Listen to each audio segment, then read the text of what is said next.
கர்த்தருடைய பரிசுத்த நாமத்திற்கு ஸ்தோத்திரம். இன்னைக்கு நம்ம ஒரு புதிய செய்திக்குள்ளே கடந்து வருகிறோம். தேவனுடைய சட்டைகள், த லார்ட்ஸ் காட்ஸ் விங். ஜெபத்தோடு இந்த செய்திக்குள்ளே கடந்து சொல்லுவோம். தோத்திரம் இயேசுநாதா, தோத்திரம் இயேசுநாதா, உமக்கென்றும் தோத்திரம் இயேசுநாதா, தோத்திரம் இயேசுநாதா, உமக்கென்றும் தோத்திரம் இயேசுநாதா. தோத்திரம் செய்கிறோம் நின்னடியார் திரு நாமத்தே நாதரவேல். தோத்திரம் செய்கிறோம் நின்னடியார் திரு நாமத்தே நாதரவேல். இன்றை தினமதிலும் ஒருமித்து கூடவும் நாமத்தினால், இன்றை தினமதிலும் ஒருமித்து கூடவும் நாமத்தினால். தந்தனின் கிருபைக்காய் உமக்கென்றும் தோத்திரம் தோத்திரமே, தந்தனின் கிருபைக்காய் உமக்கென்றும் தோத்திரம் தோத்திரமே. நின்னுதிரமதினால் திறந்த நின் ஜீவ பொது வலியாம், நின்னுதிரமதினால் திறந்த நின் ஜீவ பொது வலியாம். நின்னடியார்க்கு பிதாவின் சன்னதி செரவுமே சன்னதாம், நின்னடியார்க்கு பிதாவின் சன்னதி செரவுமே சன்னதாம்.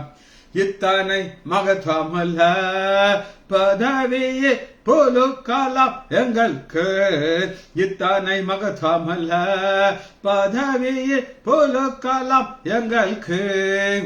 எத்தனை மாதாயவோ நின் கிருபை எத்தனை ஆச்சரியம், எத்தனை மாதாயவோ நின் கிருபை எத்தனை ஆச்சரியம். வானத்துத சேனைகள் மனோகர கீதங்களா எப்போதும், வானத்துத சேனைகள் மனோகர கீதங்களால் எப்போதும். ஓய்வென்று பாடி துதிக்க பெறும் மன்னவனே உமக்கு, ஓய்வென்று பாடி துதிக்க பெறும் மன்னவனே உமக்கு. நீரல்லால் எங்களுக்கு பரலோகில் யாருண்டு ஜீவநாதா, நீரல்லால் எங்களுக்கு பரலோகில் யாருண்டு ஜீவநாதா. நீரே ஆன்றி ஈகத்தில் வேறொரு தேற்றமில்லை பரணி, நீரே ஆன்றி ஈகத்தில் வேறொரு தேற்றமில்லை பரணி. இயேசுவின் நாமத்தினாலே ஜெபங்கள் பிதாவே, ஆமென். லீலா பிரைஸ்லார், நாகரத்னம் அம்மாள் பிரைஸ்லார். இன்னைக்கு நம்ம ஒரு புதிய செய்திக்குள்ளே கடந்து வருகிறோம். செய்திக்கு ஆதாரமான வசனம் ரூத் 2வது அதிகாரம் 12வது வசனம். ரூத் 2:12.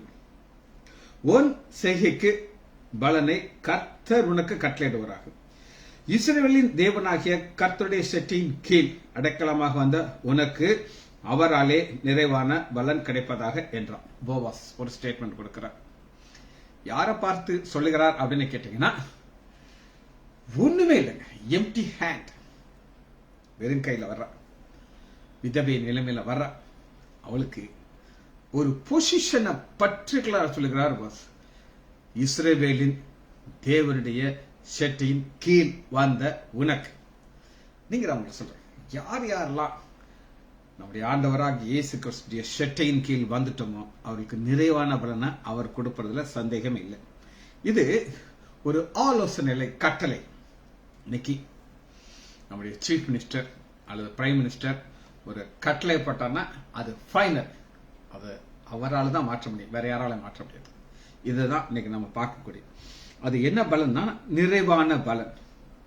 ரூத் 2வது அதிகாரம் 12வது வசனத்துல வந்த உனக்கு அவராலே, அவராலே அப்படின்னா அவர் அதை செய்வார். நிறைய நேரம் தூதர்களை அனுப்புவார். ஆபத்த காலத்துல என்னை நீக்கு கூப்பிடு அப்படின்னு சொல்லும்போது உன் கால்கள் கல்லில் இடராதபடிக்கு பாதங்கள்ல தூதர்கள் தூக்குவாங்க. ஆனா நிறைவான பலன் எங்க இருந்து வரும்? கர்த்தர் அவரே கொடுக்கிறார். இதுக்கு ஒரு 13வது வசனத்தை நம்ம பார்க்க போறோம். அதற்கு அவர், தமிழ்ல அதற்கு அவர் அப்படின்னு போட்டிருக்கு. ஆனா இங்கிலீஷ் பைபிள் என்ன போட்டிருக்குன்னா பட் ரூத். பட் ரூத் அப்படின்னா அதுக்கு ஒரு ஆழம் இருக்குது. இப்ப அந்த பட் ரூத்துங்கிறத நீங்க எப்படி புரிஞ்சுக்கலாம்னா, இருமல் இல்லை, இது இருமல் வந்துருச்சு. நீங்க ரூத் இருமலா இருந்துச்சு. பட் ரூத்னா அவளுடைய முகத்துல ஒரு எக்ஸ்பிரஷன். அது என்ன அப்படின்னு கேட்டீங்கன்னா, இன்னைக்கு இந்த நிறைவான பலன்கிறது ஆண்டவர் ஒரு பிளான். அந்த பிளானை அவர் வச்சிருக்கிறார். ஆனா செய்தது என்னன்னா, ரூத்துடைய தீர்மானத்தின் அடிப்படையில் தான். பாருங்க, அதற்கு அவள், என் ஆண்டவனே, உம்முடைய கண்களே எனக்கு தயவு கிடைக்க வேண்டும். நான் உம்முடைய வேலைக்காரி ஒருத்திக்கு சமமாக இராவிட்டாலும் நீர் எனக்கு ஆறுதல் சொல்லி உம்முடைய அடியாளோடு பட்சமாக பேசினீரே. இப்ப ரூத் யாரை பார்க்கிறாள் அப்படின்னா, எனக்கு ஒரு வாக்கு தத்தத்தை, ஒரு சாதாரண மனுஷன் கிடையாது, போவாஸ் ஒரு மல்டி மில்லியனர், பெரிய ஒரு வயல்வெளிகளுக்கு சொந்தக்காரர். இவர் நினைத்தார் என்னால செய்ய முடியும். ஆனா அவர் என்ன சொல்கிறார், நான் செய்வேன் சொல்லல, நான் செய்வேன்னு சொல்லல. எல்லாத்துக்குமே ஒரு அடிப்படையான சில காரணங்கள் உண்டு. நான் ஒரு சிலர்கிட்ட, எல்லாத்தையும் கிடையாது, ஒரு கிஃப்ட் கொடுக்கறதுக்கு முன்னாடி, ஏமா நான் உனக்கு சொன்ன மெசேஜ் எல்லாம் இந்த பாருங்க, நான் எழுதி வச்சிருக்கேன் பார்த்தீங்கன்னா, இவ்வளவு பெரிய புக்கில் இவ்வளவு எழுதி முடிச்சிருக்கேன், உன்னுடைய புத்தகத்தை காட்டுமா அப்படின்னு நான் சொல்றேன். அது நான் பைபிள்ல எழுதி வச்சிருப்பேன் அப்படின்னோட நான் அந்த கிஃப்ட் பாத்தியா மாறிடுறேன். அப்ப நான் எதன் அடிப்படையில் நான் அதை செய்வேன்னா, எனக்கு லாபம். நீங்க எழுதுனா எனக்கு எனக்கு.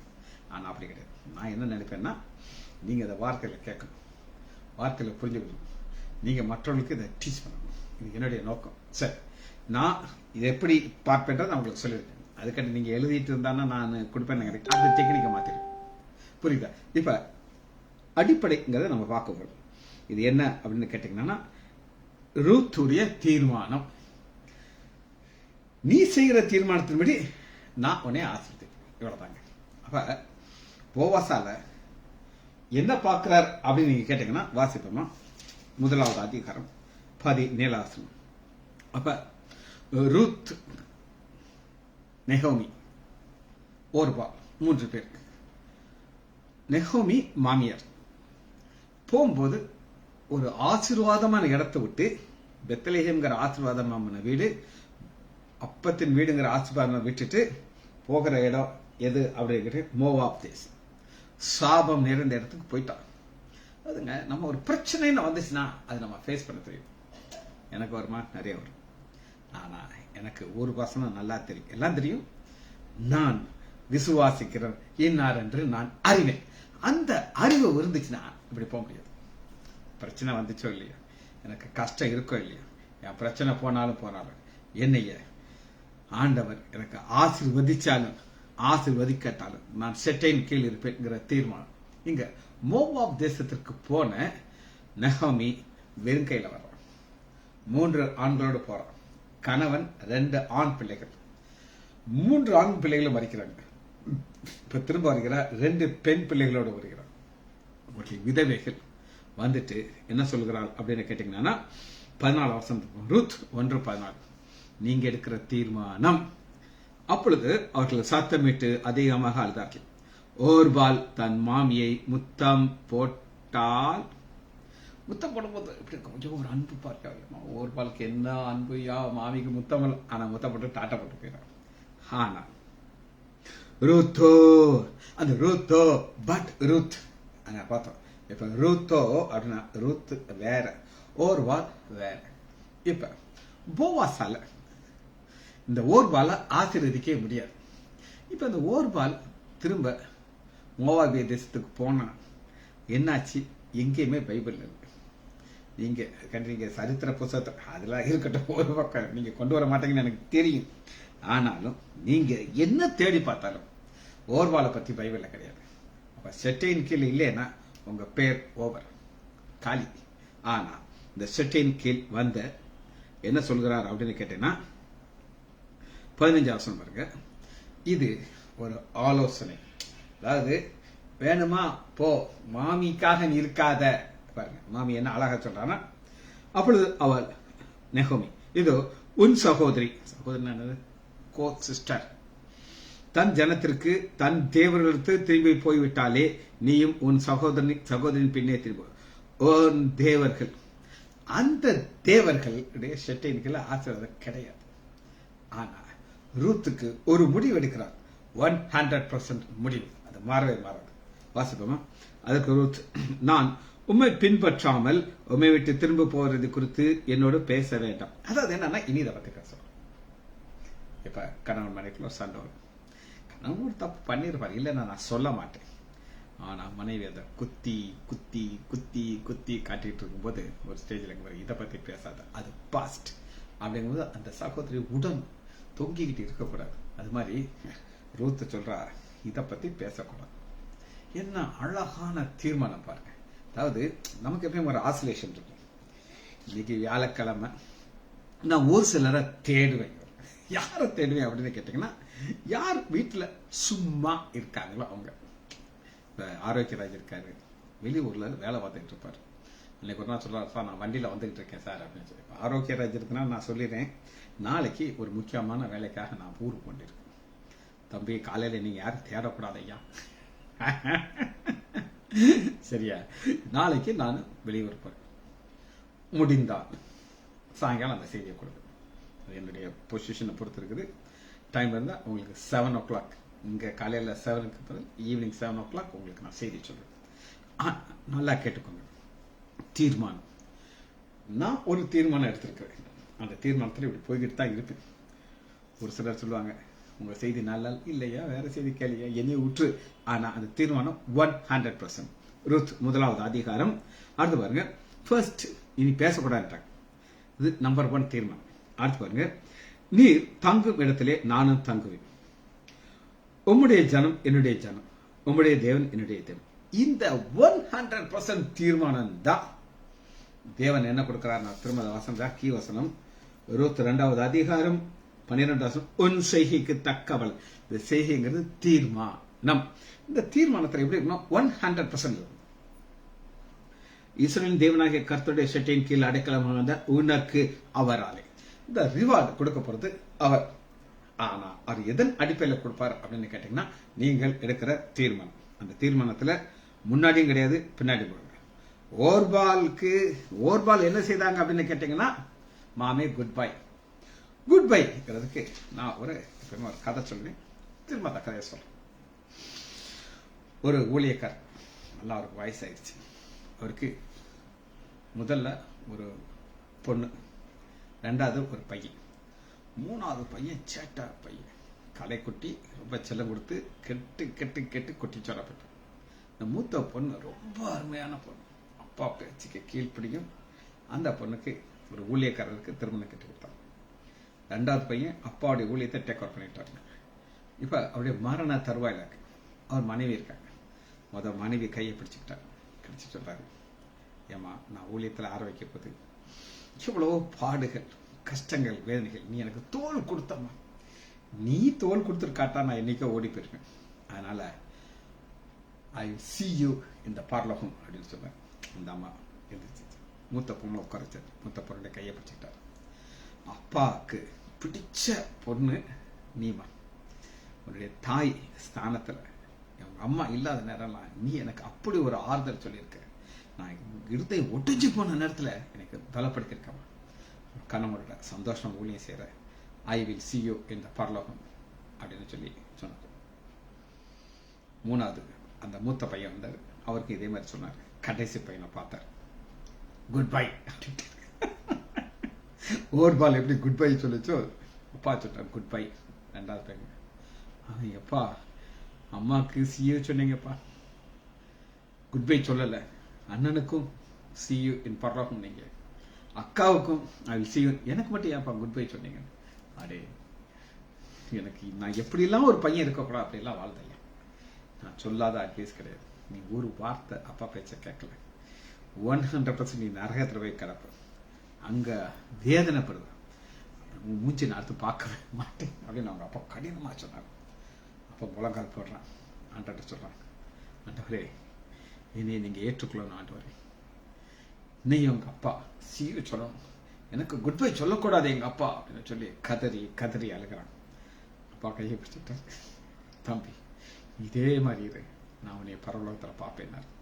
ஆனா ஒருபால் மனம் திரும்பல, முத்தம் போட்டுட்டு போயிட்டா, குட் பை போட்டுட்டு போயிட்டா. இதுதான் ஆண்டவர் எதிர்பார்க்கிற ஒரு காரியம். சரி, இப்ப இந்த ரூத் யாருன்னா ஒரு வித்தியாசமான பெண். அவள் பிறந்த இடம் பாருங்க, 1வது அதிகாரம் 6வது வசனத்துல மோவாப் தேசத்து பெண். அந்த மோவாப் தேசத்துல அவளுக்கு அந்த ரூட் கிடையாது, அட்டாச்மெண்ட் கிடையாது. அதனால என்ன செய்யறா அப்படின்னு கேட்டீங்கன்னா, அவளுக்கு அவங்க கடவுளை தெரியும், ஆனால் நெகோமியுடைய கடவுளை தெரியாது. ஆனா அவன் ஏன் வித்தியாசமான பெண் அப்படின்னு சொல்றான் அப்படின்னு கேட்டீங்கன்னா, எவ்வளவோ காரியங்கள் எல்லாம் மைனஸை தான் பார்க்கறேன், மைனஸ் மைனஸ் மைனஸ். ஆனாலும் உங்க கடவுள் எனக்கு வேணுங்க. இதுதான் அந்த எந்த தேவனை சொல்றாலோ, உம்முடைய தேவன் என்னுடைய தேவன், உம்முடைய ஜனம் என்னுடைய ஜனம். இதுக்கு ஒரு ஆசீர்வாதமான காரியத்துக்கு ஒரு கம்பேரிசன் உங்களுக்கு நான் காட்ட போறேன். எடுத்துக்கொள்ளுமா, தானியேல் 6வது அதிகாரம் 10வது வசனம். தானியேல் இப்படி ஒரு தீர்மானத்தை இருக்கிறார். 6வது அதிகாரம் 10வது வசனம். தானியேலோ வென்றார், பட் ரூத் தானியேலோ வென்றார். தானியேலுக்கு நல்லா தெரியும், ஆபிஷியல் சிக்னேச்சர் போட்டாச்சு. இப்ப 30 நாளைக்கு 7வது ராஜாவை தவிர வேற யாரையுமே வணங்கக்கூடாது. யாருடைய கடவுளா இருக்கட்டும், வணங்கினானா சிங்க குகைக்குள்ள போயிடணும். இது ராஜா எடுத்த தீர்மானம். இப்ப தெரியும், இப்ப இவர் தேசத்து ராஜாவுடைய சட்டத்திற்கு கீழ்ப்படிய மாட்டேங்கிறார், ஆனா பரலோக தேவனுடைய சட்டத்திற்கு கீழ்ப்படுகிறார். கீழ்ப்படிந்து இவருடைய தீர்மானம் என்ன அப்படின்னு கேட்டீங்கன்னா, அந்த பத்திரத்திற்கு கையெழுத்து எழுதப்பட்டிருந்து அறிந்த பொழுதும் தன் வீட்டுக்கு போய், அவர் வீட்டுக்கு போயிட்டு நம்ம என்ன செய்வோம்னா, கதவை பூட்டிக்கிட்டு ஒரு ஓரத்துல யாருக்கும் தெரியாம முழங்கால் போடாம படுத்துக்கிட்டே ஜெபம் பண்ணுவோம். ஆனா தானியேல் அதே சேம் மாறவே மாட்டோம். தான் மேல் வீட்டுக்கு போய் எருசலேமுக்கு நேராக பலகணித்தது தான் முன் செய்து வந்தபடியே, முன் செய்த அந்த ரொட்டீன்ல மாத்தவில்லை. ரொட்டி உயிர் போகுமா போகுமா, சிங்க கல்விக்குள்ள போடுவீங்களா போடுவீங்க, ஆனா அங்க ஒரு தேவன் இருக்கார் என்னை காக்குறது. வாசிப்போமா. அப்ப இவர் தீர்மானம் செஞ்சிட்டார், யாரு? தானியேல். அப்ப ஆண்டவர் ஒரு ஒரு பிளான் அவர் பண்ணிடுறாரு. என்ன பண்றாரு அப்படின்னு கேட்டீங்கன்னா, 20வது வசனம் பண்ண, ராஜா கெபின் கிட்டே வந்த பொழுது துயர சத்தமாய் தானியேலை நோக்கி கூப்பிட்டு, தானியேலே இடைவிடாமல் ஜீவனுள்ள தேவன், இடைவிடாமல் ஆராதிக்கிற ஒரு தேவன் உன்னை சிங்கங்களுக்கு தப்பிக்க வளர்ந்தார். தானியேலை கேட்டார். இந்த ராஜா லூசா போட்ட உடனே கறக்கு பறக்க கழித்து முறுக்கு சாப்பிடும். இவரு நைட்டு ஃபுல்லா இருந்திருக்காரு. அப்ப அந்த ராஜாக்கு ஒரு விசுவாசம் இருந்துச்சு, யார் மேல? ஜீவனுள்ள தேவன் மேல. பாருங்க, அப்ப அதுக்கு 22வது வசனம், சிங்கங்கள் என்னை சேதப்படுத்தாத வரைக்கும் தூதன் அனுப்பினார், வாயை கட்டிப்பட்டார், உமக்கு முன்பாக குற்றமற்ற காண்பார். இப்ப அதுக்கு என்ன செய்யறாரு அப்படின்னு கேட்டீங்கன்னா, 23வது வசனத்துல தூக்கி அவன் இடத்துல ஒரு சேதமும் காணப்படுது. இந்த ஒரு சேதம்ங்கிறது என்னன்னு நான் உங்களுக்கு சொல்றேன். சிங்க கொபி ஆழமா இருக்கும், ஒரு 10 அடி 15 அடி 20 அடி 25 அடி இருக்கலாம், எவ்வளவுன்னா பைபிள்ல கிடையாது. இந்த சிங்கம் வெளியே வந்துடக்கூடாது பார்த்தீங்களா. அப்ப அவ்வளவு ஆழத்துல ஒரு ஆளை தூக்கி போட்டா கட்டாயம் கால் உடையாதுச்சு, ஒரு ஸ்கிராட்சாவது இருக்கணும், உள்காயம் இருந்திருக்கும். நம்ம எல்லாம் பாத்தீங்கன்னா ஆங்கிள்ஸ் பழையன் ஆயிரும், ஆனா புஷ்ஷுன வீங்கி இருக்கும். அப்படி செக் பண்ணி பார்த்தா உள்காயம் இல்லை வெளிக்காயம் செக் பண்ணி பார்த்தாச்சு. இப்ப நான் என்ன, இது பைபிள் இல்லாத நான் சொல்றேன், எனக்கு கொஞ்சம் கற்பனை இருக்கா இல்லையா. அந்த சிங்கம் நல்லா அப்படியே புதுக்குன்னு படுத்து, 1 2 3 தெரியாது, அப்படி படுத்து கிடக்குது. படுத்து கிடக்கும் போது சிங்கங்கள் பாருங்க, சிங்கங்கள் 24 ப்ளூரல் இருக்கு, 2 இருக்கலாம் 3 இருக்கலாம் 4 5. அவர் விழும்போது அந்த மெத்த மேல விழுகிறாங்க பொத்துன்ட்டு, அதுவும் கண்டுக்கிடவே மாட்டேங்குது. விழுந்திருக்கியா ஒன்றும் பிரச்சனை இல்லை எனக்கிட்டு. சரி, அடுத்து பாருங்க, தூக்கி வச்சு அவன் தேவன் பேரிலே விசுவாசமா இருந்தபடினாலே ஒரு சேதம். விசுவாசம், இந்த விசுவாசம் ரூத்துக்கு இருந்துச்சு. ஆனா நீங்க என்ன சொல்லிடக்கூடாது அப்படின்னு நீங்க கேட்டீங்கன்னா, ஐயா அது டூப்ளிகேட் சிங்கம் ஐயா. என்ன சிங்கம்? டூப்ளிகேட் சிங்கம். இப்ப ஒரு சிங்கத்தை ட்ரைனிங் கொடுக்குற இங்க சர்க்கஸ்ல பார்த்துருக்கேன், நான் பார்த்துருக்கேன். அது 1000 வாயை திறக்கணும், அந்த ட்ரெயினர் தலையை உள்ள விடுவான், வெளியில் எடுப்பான், அது ஒன்றும் செய்யாது. ஆனா இப்படி ஏதாவது ஒரு ட்ரெயினரால இப்படி செய்ய முடியுமா? சிங்கத்தை கொண்டு வாங்குவாங்களாம், அது உள்ள இருக்குமா? சிங்கங்கள் ப்ளூரல். தானியல் உழுவாரு, இந்த ட்ரெயினர் கவரு தானியல் விழும்போது நீ அதை கடிச்சு சாப்பிடக்கூடாது. நைட்டு ஃபுல்லா நீ உனக்கு ஃப்ரெண்ட்ஸ் மாதிரி படுத்து கிடக்கும். அந்த எந்த திரையில படுத்திருக்கோ அந்த திரையில நீ இருப்ப, எந்த திரையில. ஆனா நாங்க வேற ஆளுகள் எல்லாம் தூக்கி போடுவோம். அது யார் அப்படின்னு 24 தானியல் மேல் குற்றச்சாட்டு சரி ராஜா குற்றம் சொன்னார். அவர்களையும் அவருடைய குமார்களையும் அவருடைய மனைவன் சிங்கங்கள் கவியிலே போட்டார்கள். அவர்கள் கெபியின் அடியிலே சேரு முன்னே, அது ரீச் ஆகுது பாத்தீங்களா, அதுக்கு முன்னாடியே சாப்பிடுச்சு. இது எந்த ட்ரெயினரால முடியுமா? யாராலும். ஆனா இந்த கிரியேட்டரால முடியும். இந்த கிரியேட்டர் என்ன சொல்லியிருக்காரு? தூதன் அனுப்பிட்டார். இங்க பாரு, தூதன் கட்டளை கொடுக்கும்போது வாயை கட்டி வச்சுட்டாரு. அப்புறம் நம்மளா என்ன செய்வோம்? தானியல் வேலை முடிஞ்சு போகக்கூடாது, நீ அடுத்த சாப்பாடு அது சாப்பிடணும்ல, பாவம் இல்ல, நான் வாயை அவுத்து விட்டுட்டு தான் என்ன செய்றாரு? அவர்கள் எலும்புகள் எல்லாம் நொறுக்கி போட்டது. நொறுக்கி போட்டுச்சுன்னா இந்த முருகு சாப்பிட்டுச்சுங்க. காரணம், தானியல் ஒரு தீர்மானம் பண்றாரு, அதே நேரத்தில் சிங்கம் ஒரு தீர்மானம் பண்ணுது. அதனாலதான் தானியேலோ வென்றார். இது ஆண்டவர் பார்க்கிற மிக முக்கியமான ஒரு காரியம். 6வது அதிகாரம் 2வது வசனம், ராஜாவுக்கு நஷ்டம் வராதபடி இருக்கு. ராஜாவுக்கு நஷ்டம் வராதபடி இருக்கு. லூக்கா 16வது அதிகாரம் 1 வசனத்துல ஒன்று எடுத்து பாத்தீங்கன்னா, ஒரு மேனேஜர் ஒருத்தருப்பார். அந்த மேனேஜர் குறித்து என்ன நியூஸ் வந்துச்சு அப்படின்னா, இவன் ஓனருடைய ஆசையெல்லாம் என்ன அழித்து போடுறான், அழிச்சு போடுறான். எனக்கு தெரிஞ்சு ஒருத்தர், யாருன்னெல்லாம் சொல்ல மாட்டேன், அவர் ஒரு ஆபீஸ்ல ஒர்க் பண்றார். அவருக்கு எல்லா பவரும் கொடுத்துருந்தாங்க. கோயம்புத்தூர்ல ஒர்க் பண்ணிட்டு இருந்தாங்க, பெரிய ஒரு இன்ஸ்டிடியூட்ல. அவரும் அவர் மனைவியும் ஃபாரின் போவாங்க. ஃபாரின் போகும்போது கணக்கு எழுதுவார், நான் எந்த கண்ட்ரிக்கு போறேன், இந்த கண்ட்ரிக்கு போறேன், இந்த கண்ட்ரி. ஒரு வருஷம் அவங்க பார்த்தாங்க, அவரை சீட்டை கழிச்சிட்டாங்க. யா எங்க வேலைக்கு ஊர் முழுதும் சுத்துவ, அது எங்க கணக்கில் எழுதி வைப்பாங்க. அவர் வேலையை விட்டு போயிட்டார், வேலையை துரத்தி விட்டாங்க. அப்படி ஆஸ்திகளை நஷ்டப்படுத்துற மாதிரி வழக்கமா இருக்கும். ஆனா இவருடைய ஆசை என்ன அப்படின்னு கேட்டீங்கன்னா, ராஜாவுக்கு நஷ்டம் வராதபடிக்கு. ராஜாவுக்கு நஷ்டம் வராது இருக்க என்ன தேவை அப்படின்னு கேட்டீங்கன்னா, 3வது வசனம், விசேஷித்த ஆவி இருந்துச்சு. அது விசேஷித்த ஆவி, அந்த ஆவி என்ன சொல்லும் அப்படின்னு கேட்டீங்கன்னா, நீ ஒரு தீர்மானம் இருக்கும், அதை மாறவே கூடாது, என்ன ஆனாலும் மாறாதபடி இருக்கிறது தான் முக்கியம். 6வது 1 வசனத்துல, ராஜ்யம் முழுவதற்கும் 120 தேசாதிபதி. அப்ப 120 தேசாதிபதிகளுக்கு இவர் டாப்ப மேல கொண்டு வர்றாரு ஆண்டவர். ஒரு இடத்துல உயர்த்தும் பொழுது அது ரொம்ப முக்கியமான காரியம் என்ன அப்படின்னு கேட்டீங்கன்னா, நீங்க கீழே விழக்கூடாது. அந்த ஒரு தீர்மானம் 3 முறை அதே மாதிரி தான் நான் செய்வேன், எந்த ஒரு சேஞ்சஸ் கிடையாது. சரி, நம்ம ஒரு கம்பேரிசனை பார்த்தாச்சு. திரும்ப ரூத்துக்குள்ள வருகிறோம். ரூத் 3வது அதிகாரம் 5வது வசனம், 3:5. அதற்கு அவள், நீ எனக்கு சொன்னபடி எல்லாம் செய்வேன் என்றார்.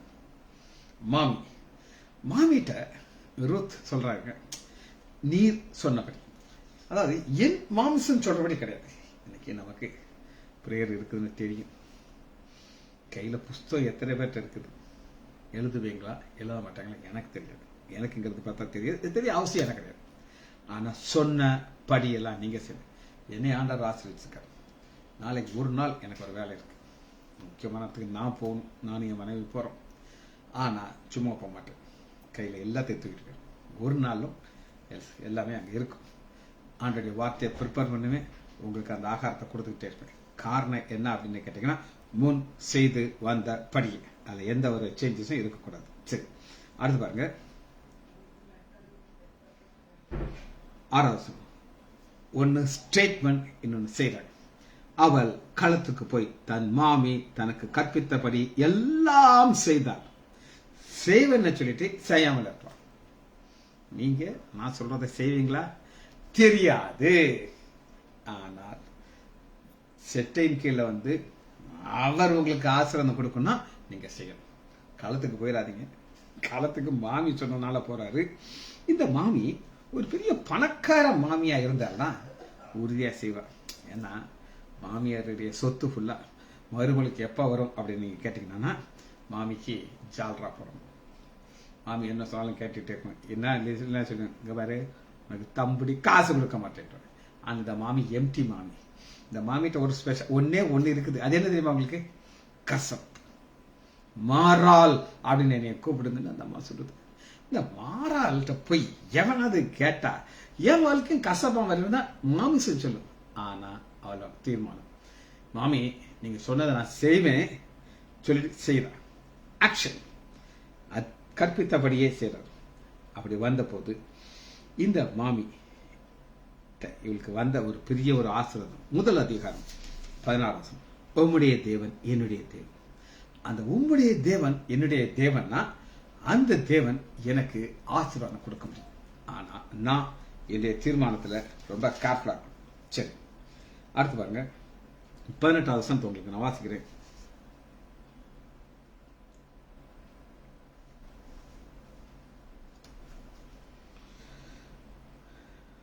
ருத் 3:18 அப்பொழுது அவள், என் மகளே, இந்த காரியம் என்னமாய் முடியும் வரை பொறுத்து வெயிட். இன்னைக்கு நமக்கு எல்லாமே டக்க டக்க டக்க டக்க டக்க முடியும். இன்னும் அப்படி முடியாது. ஏன் முடியாதுன்னா ஆண்டவர் ஒரு ஆசீர்வாதத்தை கொடுக்கறதுக்கு வெயிட் பண்ணுவார். ஒரு உதாரணம் சொல்றேன். அப்போ உங்களுக்கு ஒரு வீட்டில் ஒரு பிச்சைக்காரன் பிச்சை கட்டிகிட்டே இருக்கா. அது கொஞ்சம் வயசான அம்மா. அது ஒரு பாத்திரத்தில் சாப்பாடை போட்டு தக்க பொத்தக்கனை நடந்து வர்றதுக்கு கொஞ்சம் டைம் ஆகும். இவர் கொஞ்சம் டைம் கொடுக்கணும். ஆனால் அம்மா கஷ்டப்பட்டு சாப்பாடை கொண்டதுக்குள்ள இவர் போயிட்டார். சாப்பாடு கிடைக்காது அப்படின்னு சொல்லி. ஆனால் இழப்புக்கு இந்த அம்மாக்கா பிச்சைக்காரன் தான். நம்ம அப்படித்தான். நாம கண்களை பார்த்துட்டு இருக்கோம். எஜமானுடைய கண்கள் இருந்து நமக்கு தயவு கிடைக்காத, எஜமானுடைய கரங்கள் இருந்து தயவு கிடைக்காத காத்துட்டோம். ஆனா அந்த எஜமான் நமக்கு ஆசீர்வாதத்தை கொடுக்கறதுக்கு ஒரு டைம் லிமிட் வச்சு, அந்த டைம் லிமிட்டை மாற்ற முடியாது. அது என்ன அப்படின்னு கேட்டீங்கன்னா முதல் அதிகாரம் 17 1:17 அந்தபடியே அவள் சாயங்காலம் மட்டும் வயலிலே கதிர் பொறுக்கி கொண்டிருந்தாள். பொறுக்கினதை தட்டி அடித்த பொழுது ஏறக்குறைய ஒரு மரைக்கால் வார்க்கும். இப்ப நிறைவான ஆசீர்வாதம் என்னன்னா கதிர் ஒன்னொன்னா பொறுக்கும். கடைசியில ஒரு ஒரு மரக்கால் ஒரு படி வச்சுக்கோங்களேன் கரைச்சிச்சு.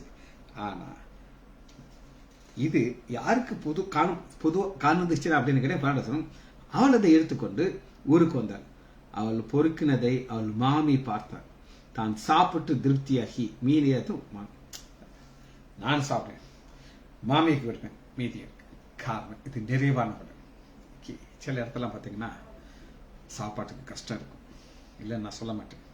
காரணம் சம்திங் ராங் இன் யூ. அவர் நிறைவான பலனை கொடுப்பாரு. வசனம் என்ன அழகாக சொல்லுதுன்னா 2வது அதிகாரம் 12 அவராலே நிறைவான பலன். இது தேவ தூதன் கொடுக்க மாட்டாரு. அவர் ஒரு டைம் லிமிட் பிக்ஸ் பண்ணியிருக்கிறார். அந்த டைம் லிமிட்டுக்குள்ள வரும்போது அவரால் சும்மா இருக்க முடியாது. இப்ப இவள் என்ன ஒரு தீர்மானம் பண்ணினாள் அப்படின்னு கேட்டீங்கன்னா, நீ மரணம் அடைங்கிற இடத்துல நானும் மரணம் அடைந்து, மரணம் தான் எங்களை பிரிக்க முடியும். அதுக்கு என்ன அர்த்தம்ன்றதை பார்த்து நம்ம இதை முடிக்க போயிடும். இப்ப இவள் எப்படி இருந்தாள் அப்படின்னு கேட்டீங்கன்னா, விதவை, பிள்ளை கிடையாது. ஆனா ஆண்டவர் ஆசீர்வாதத்தை எப்படி கொடுப்பார் அப்படின்னு கேட்டீங்கன்னா 2 வசனங்கள் நம்ம எடுத்துக்கொள்வோம். சங்கீதம் 113 சங்கீதம் 1:3 113:9 மலடியை சந்தோஷமான பிள்ளைத்தாச்சி ஆக்கிறார், வீட்டில் குடியிருக்கப்பட்டிருக்கிறார். அல்லேலூயா. மலடி இவள் அந்த தீர்மானம் எடுத்துட்டு வரும்பொழுது அவள் ஒரு மலடி. ஆனா ஆண்டவர் என்ன செய்வார் அப்படின்னு கேட்டீங்கன்னா, சங்கீதம் 127:3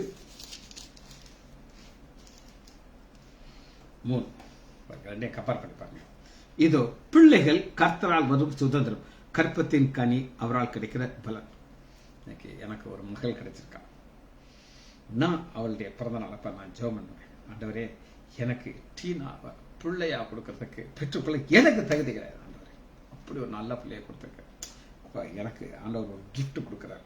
அது நிறைவான பலன். அது எங்கிருந்து தான் வரணும்? ஆண்டவர்கிட்ட இருந்தா வரணும். இந்த உமது ஜனம் என்னுடைய ஜனம் என்னன்னு கேட்டீங்கன்னா, இவள் வரும்போது மோவாபியர் பெண்ணா இருந்தார்.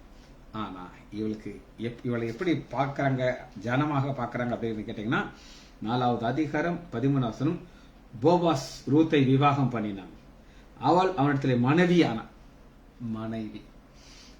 ஆயிடுச்சுன்னா எல்லாரும் எப்படி கும்பிடுவாங்கன்னா, ஒரு இஸ்ரவேல் பெண்ணா மாறிடும். யாரா மாதிரி இஸ்ரவேல் பெண். நீ யாருமே மோவாபிய பெண்ணு அவளை கூப்பிடவே முடியாது. 14 வசனத்துல பாருங்க, இவள் சுதந்திரவாளி. நகோமியை பார்த்து சுதந்திரவாளி அற்றுப்போதபடி கர்த்தர் தயவு செய்தார், உன் பெயர். பாருங்க 16 வசனம் ரொம்ப பிடிக்கும். ஏன்னா நான் என் பேரனை நான் இப்படி வச்சுட்டு இருந்தேன். நகோமி அந்த பிள்ளையை எடுத்து தன் மடியில வைத்து அதை வளர்க்கிற தாயானா. ஸ்டீவ் ஜேடன் கூட கொஞ்சம் எங்களை விட்டு கொஞ்சம் தூரமாக தான் இருப்பான். ஸ்டீவ் குட்டி பையன்ல இருந்து நான் வளர்த்தேன். இங்கே வரும்போது தாத்தா எனக்கு அவ்வளோ பிடிக்கும். கதை கேட்போம், சும்மா என்ன கதை கேட்டாலும் அப்படி ஆசையாக கேட்போம். இன்னும் அப்படி இப்போ எல்லாம் கதையில கேட்க மாட்டோம், வளர்ந்துட்டோம்.